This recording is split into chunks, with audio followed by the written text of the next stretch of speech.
안녕하십니까. 한중일 삼국지 TV입니다. 오늘은 일본인의 성씨에 대해서 알아보도록 하겠습니다. 한중일 삼국의 성씨를 알아보면 재미있는 부분이 있습니다. 한국의 성씨는 전통적으로 270여 가지가 있습니다. 1486년 성종 때 동국여지 승남에 따르면 277개, 1766년 영조 때 도곡 총솔에 298개, 고종 때인 1908년 증보 문헌비고에 496개였습니다.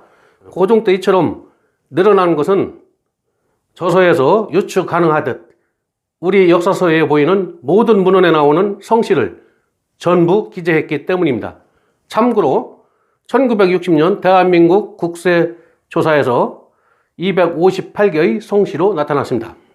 2015년 대한민국 인구주택 총조사 결과 외국에서 기여하여 생긴 성씨까지 합하면 5,582개의 성씨가 있는 것으로 조사되었습니다. 이 중 한자로 표기할 수 있는 성씨는 1,507개이고 한자가 없는 성씨는 4,075개로 조사되었습니다. 14억 인구의 중국인 성씨는 송나라 시대에 소사가 지은 성회에 2,568개가 있었으며 현재는 5,000여 개에 이른다고 합니다. 한국인 성씨가 270개에서 5,000여 개로 늘어난 것은 국제 결혼에 의해서 많이 생긴 것 같습니다. 반면 인구 1억 2,500만 명의 일본인의 성씨는 자그마치 29만 1,531가지라고 니와모토 씨가 일본 묘지 대사전에서 1966년 발표했습니다. 가히 성씨 대국이라 할 만합니다. 순수 우리나라의 275가지 성씨에 비하면 엄청나게 많음을 알 수 있습니다. 일본에서 성씨를 묘지라 부르고 있는데 또한 우지라고도 부릅니다. 이는 몽골어 울과 우리말 우리에서 유래된다고 합니다. 일본에서 성씨의 발성은 헤이안 시대 서기 794년에서 1185년 말기로 보고 있으며 우리와 비슷하게 귀족중 10%만이 성씨를 사용할 수 있었습니다. 2018년 3월 기준 일본인의 성씨 순위는 1위가 사또, 2위가 스즈키, 3위 타카시, 4위 다나카, 5위 와타나베, 6위 이토, 7위 코바야시, 8위 야마모토, 9위 나카무라, 10위 사이토시입니다. 이처럼 대부분의 성씨는 사또, 스즈키, 타카하시, 다나카, 와타나베 등의 10대 성씨가 일본 인구의 10%를 점하고 있습니다. 우리나라의 경우 김이박 3개 성씨가 50%를 차지하는 데 비해서 일본은 5대 성씨가 10%이니까 많은 차가 있죠. 일본과 한국 성씨 관계는. 15년 전에는 스즈키 씨가 1위였는데 2위였던 사토 씨에게 근소한 차로 역전당했네요. 참고로 사토 씨가 188만 7천 명, 2위 스즈키 씨가 180만 6천 명으로 8만 1천 명 차이입니다. 아주 근소하죠. 일본의 경우 제일 많은 사토 씨가 약 1.3%로 188만 7천 명을 차지하니 우리나라의 김해김 씨만 350만 명인 것에 비하면 그리 많지 않은 편입니다. 그러하니 소학교, 초등학교죠. 학급 등 수그룹 내에서 같은 성씨를 만날 가능성은 거의 없습니다. 때문에 일본인들은 이름을 안 부르고 성씨만 불러도 구별이 가능한 것입니다. 매우 친한 사이가 아니면 친구 이름은 거의 모르는 경우가 허다합니다. 가끔 같은 성씨가 있을 경우에는 이름 두자 중 처음 글자로 구분하거나 신체적으로 뚜렷한 차이가 있을 경우에는 키 큰 쪽을 큰 대자로 작은 쪽 사람에게는 작은 소자를 붙여 구별하기도 합니다. 일본에서는 결혼하면 남편이나 아내 어느 한쪽의 성으로 통일해야 합니다. 어느 한쪽의 성이라고 하지만 후생성 인구동태 통계 보고에 따르면 결혼한 여자의 96% 정도가 남편의 성으로 바꾸고 있다고 합니다. 그러므로 이혼을 하고 다른 성씨의 남자를 만나게 되면 계속 성씨는 바뀌어가게 되는 것입니다.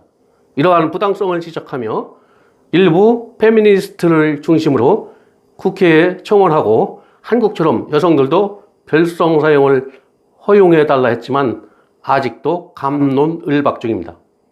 여성의 별송 사용에 대한 찬반 의견에서 아직까지는 반반씩의 비슷한 결과를 보이고 있습니다. 반대하는 일본인들의 가장 큰 이유는 부인이 결혼 전의 옛 성씨를 계속 사용하면 한 식구 같지 않고 이질감을 느낀다는 일본인 특유의 집단의식이 작용하고 있습니다. 그러므로 일본 여성들은 아직도 재혼할 때마다 남편 성씨를 따라 자기 성씨를 계속 바꾸어야 하는 불합리한 제도 속에 살고 있습니다. 많은 성씨를 사용하다 보니 이상한 뜻의 한자도 많은데, 예를 들면 빨간 도깨비, 아까운이죠. 개무덤, 이노츠카, 속꼬리, 우시오, 진해, 묵가대, 뱀장어, 운하기, 심지어 생마, 식기마 등이 있으며 심지어 화장실이라는 뜻의 한자를 성씨로 사용하는 미따라이라고 하는 가문도 큐슈 지역에 있을 정도입니다.